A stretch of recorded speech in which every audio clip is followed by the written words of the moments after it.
Wake up everybody, no more sleeping in bed. No more backward thinking, time for thinking ahead. The world has changed so very much from what it used to be. There's so much hatred, war and poverty.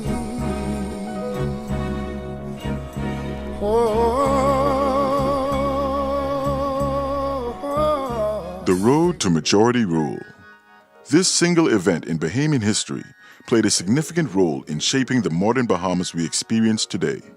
The significant events leading up to and emanating from majority rule must be permanently etched in the Bahamian historical landscape, as these events define us as a people, reveal what we believe in as Bahamians, and serve as a constant reminder of our vision and our values.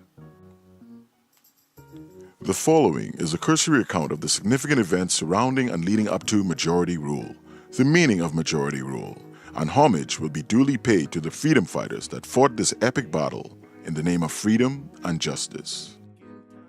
The Burma Road Riots. Many local political historians believe that June 1st, 1942, marked the beginning of the modern political history of the Bahamas.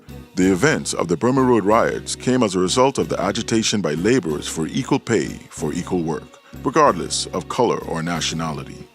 As you know, a satellite airfield was being constructed in western New Providence for use by the American Armed Forces. A labor dispute ensued over equal pay, and this dispute took on a life of its own and became intimately interwoven with the overall movement for freedom and social justice. Today, that site is the Lynden Pindling International Airport. So it is clear that from the first stirrings of political activity in the country, labor has been an integral part of the struggle. The suffrage movement in the Bahamas.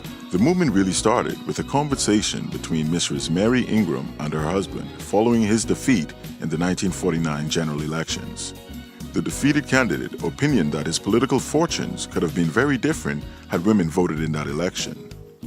Other significant national events that fueled the suffrage movement were the Burma Road Riots of 1942, the General Strike of 1958, and the labor movement of the 1950s. The civil rights movement in the United States with Dr. Martin Luther King was an international event that also fanned the flames that burned for social justice and equality in the Bahamas. During the years 1959 and 1960, the movement gained considerable ground, advancing petitions and demonstrating publicly for the right to vote. In November 1960, Eugenia Lockhart and Dr. Doris Johnson accompanied Henry M. Taylor, chairman of the PLP, to London to present a petition to the Secretary of the State for the Colonies. In January 1961, a select committee of the House of Assembly gave a report in favor of the right to vote for women, but with the effect from January 1963. The PLP and the independents in the House of Assembly opposed the report. An appeal was made to the House of Commons in England again. On February 23, 1961, a bill to enable women to vote was enacted with the effect from June 30, 1962. Bahamian women voted for the first time on November 26, 1962. This new women's right brought a force and element into the history of the Bahamas that affected the country's social, economic, and political development. To this day, the effect of women exercising their right to vote has impacted all aspects of national life, as women from all sides of the political divide have and continue to make their contribution to the country. The birth of the PLP.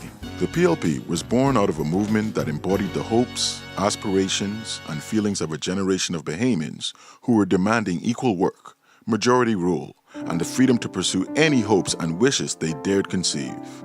The man who's generally credited with conceiving the Progressive Liberal Party was William Cartwright, a publisher, real estate broker, and member of the House of Assembly for Cat Island.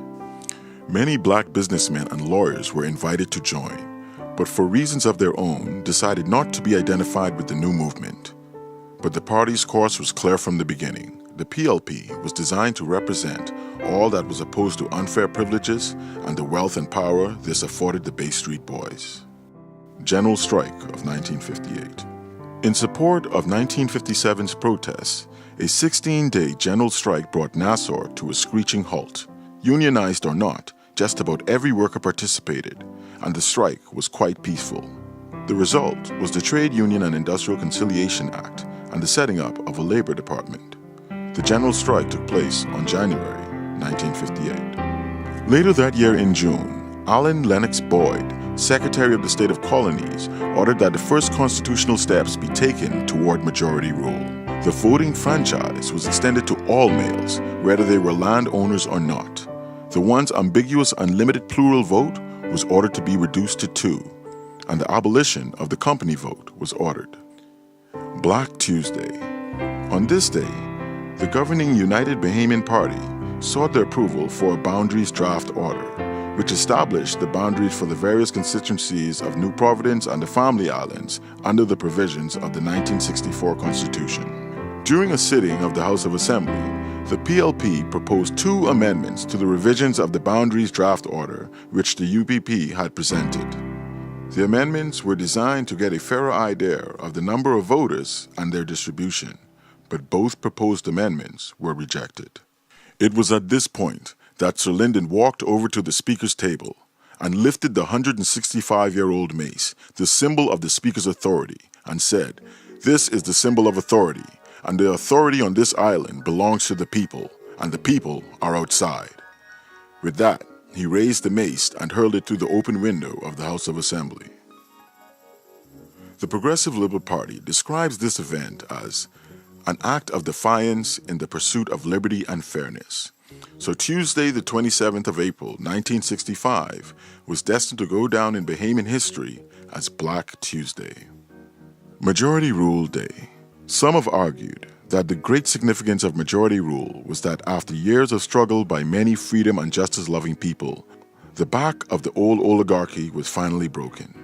More importantly, majority rule presented the opportunity for real democracy to come to the Bahamas, underpinned by equality, tolerance, economic justice, social justice, all important elements in the creation of a free, modern, democratic state.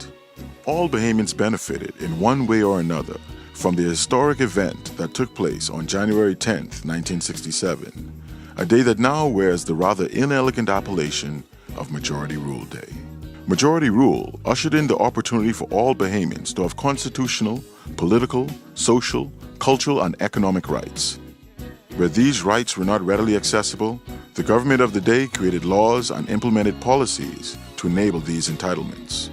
January 10th is a day in the national calendar that belongs to all Bahamians, not just PLPs, but to all Bahamians, black and white, rich and poor, young and old, city dweller and family islander, and yes, PLP and F&M alike. January 10th needs to be commemorated and celebrated by all of us because it represents one of the truly great and defining moments in our evolution as a people. With the exception of emancipation from slavery in 1834 and the attainment of independence in 1973, there is no event of more consequence and historical importance than the attainment of majority rule on January 10, 1967. January 10, 1967 represents the transition from the old Bahamas to a new Bahamas, the point of transition from minority government to majority rule, the point of transition to a modern democracy. In a hard-fought fight and competitive election in 1967, the PLP delivered 18 members to a 38-member House of Assembly. Randall Fox, who successfully ran as Labour in 1962 and 1967 with the support of the PLP, threw his support behind the PLP and became a member of the first Majority Rule Cabinet. He figured prominently in the movement toward majority rule. Successful independent candidate Sir Alvin Brannan threw in his lot with the PLP and accepted the post of Speaker of the House.